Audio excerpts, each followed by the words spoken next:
살다 보면 이런 생각이 들 때가 있습니다. 나는 왜 점점 혼자가 되는 걸까?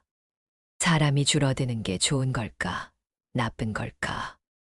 특히 혼자 밥을 먹거나 혼자 산을 오를 때면 괜히 마음 한쪽이 허전해지기도 합니다.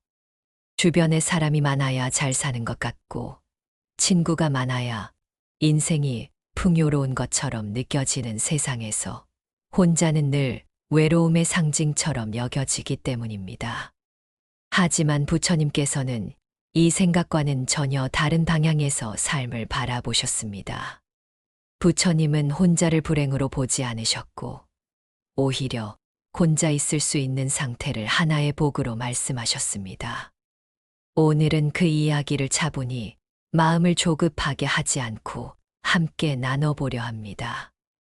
사람들은 흔히 이렇게 말합니다. 혼자 있으면 외롭잖아요. 사람이 있어야 웃고 얘기라도 하지. 그 말이 틀린 것은 아닙니다. 사람은 본래 관계 속에서 살아가는 존재이기 때문입니다. 하지만 부처님께서는 한 가지를 분명히 구분하셨습니다. 외로움과 고요함은 전혀 다른 상태라는 점입니다. 외로움은 사람 속에서도 생기고, 고요함은 혼자 있을 때만 오는 것이 아닙니다.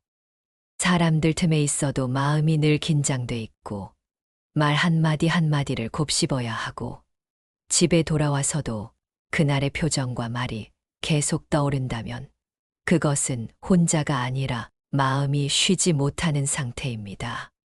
반대로 혼자 있어도 마음이 가볍고 생각이 잔잔해지고 굳이 누군가에게 설명하지 않아도 되는 상태라면 그것은 외로움이 아니라 고요입니다.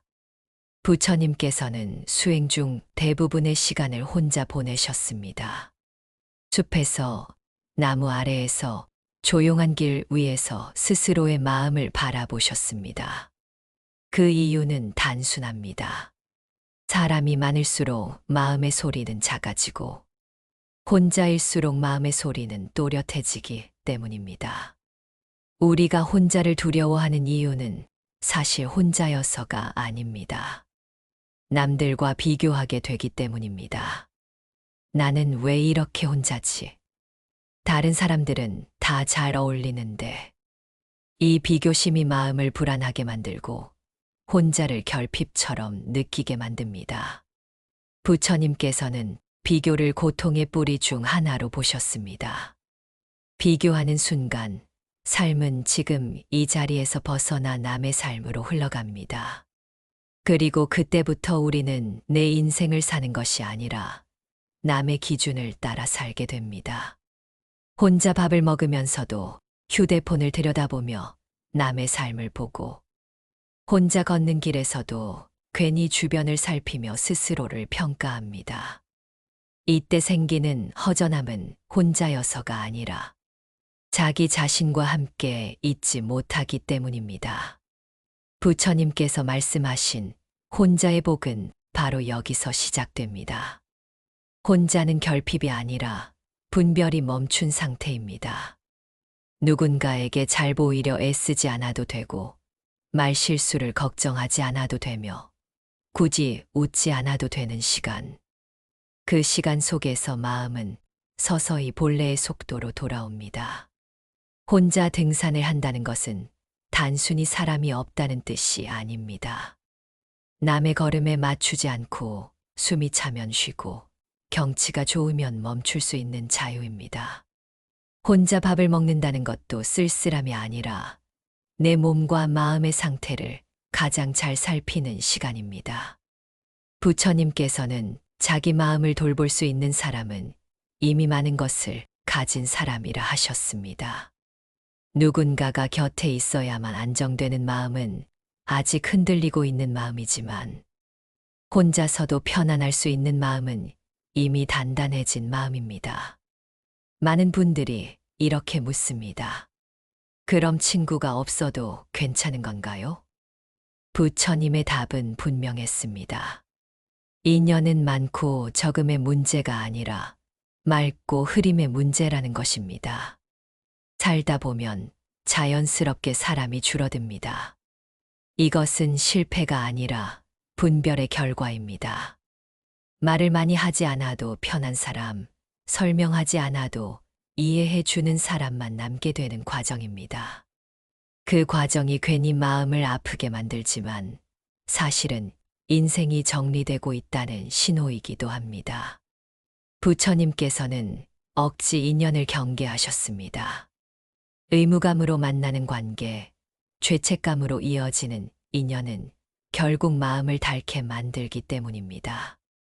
혼자 있는 시간이 편해졌다면 그것은 마음이 무뎌진 것이 아니라 마음이 성숙해졌다는 뜻일 수 있습니다.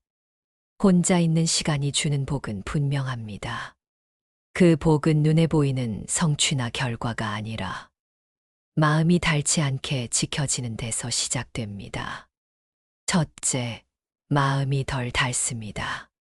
사람과 함께하는 시간에는 늘 보이지 않는 에너지가 소모됩니다. 말을 고르고 표정을 살피고 상대의 반응을 읽으며 우리는 생각보다 많은 힘을 씁니다. 그 과정에서 쓸데없는 말이 늘어나고 의도하지 않았던 말 한마디가 오해가 되기도 하며 사소한 표정 하나가 마음에 오래 남아 집에 돌아와서까지 감정을 되짚게 만듭니다. 하지만 혼자 있는 시간에는 굳이 설명할 필요도 없고 누군가에게 맞추기 위해 마음을 접을 필요도 없습니다. 말하지 않아도 되고 웃지 않아도 되며 침묵조차 자연스러워집니다. 이때 마음은 비로소 긴장을 풀고 자기 속도로 호흡을 시작합니다. 부처님께서는 마음이 쉬지 못하는 상태를 가장 큰 소모라 하셨습니다. 혼자 있는 시간은 마음을 지치게 하는 불필요한 자극을 줄이고 이미 상처받은 마음이 더 닳지 않도록 지켜주는 조용한 보호막과도 같습니다. 둘째, 업이 쌓이지 않습니다. 부처님께서는 말과 마음이 업의 씨앗이라 분명히 말씀하셨습니다. 사람 사이에서는 의도하지 않아도 업이 쉽게 만들어집니다. 서운함, 비교, 질투, 인정받고 싶은 마음. 이런 감정들이 말과 행동을 통해 자연스럽게 밖으로 흘러나오기 때문입니다. 하지만 혼자 있는 시간에는 그 씨앗을 뿌릴 기회 자체가 줄어듭니다. 상대를 향한 불필요한 판단도 줄고 괜한 말로 상처를 주거나 스스로를 후회하게 만들 일도 적어집니다. 혼자 있다는 것은 업을 짓지 않는 도피가 아니라 업이 만들어지는 과정을 차분히 멈추는 시간입니다. 말을 줄이는 것이 아니라 마음의 소란을 줄이는 시간입니다. 그래서 혼자 있는 시간이 길어질수록 마음은 점점 가벼워지고 과거의 말과 행동에 대한 후회도 서서히 힘을 잃게 됩니다. 이것이 바로 부처님께서 말씀하신 업이 약해지는 방향입니다. 셋째, 삶의 방향이 또렷해집니다. 사람 속에 오래 있으면 어느 순간부터 내가 무엇을 원하는지보다 남들이 어떻게 사는지가 더 중요해집니다. 내 속도보다 남의 속도에 맞추게 되고 내 기준보다 세상의 기준을 먼저 보게 됩니다. 혼자 있는 시간은 그 흐름에서 한 발 물러나 다시 나를 바라보게 합니다. 무엇이 정말 필요한지, 무엇이 그저 습관처럼 붙잡고 있던 것인지 자연스럽게 구분하게 됩니다. 부처님께서는 삶이 흐트러질 때 답을 밖에서 찾지 말고 먼저 고요해지라고 하셨습니다. 고요해지면 길은 스스로 드러나기 때문입니다. 혼자 있는 시간 속에서 사람은 비로소 남의 인생이 아니라 자기 인생의 속도를 되찾습니다.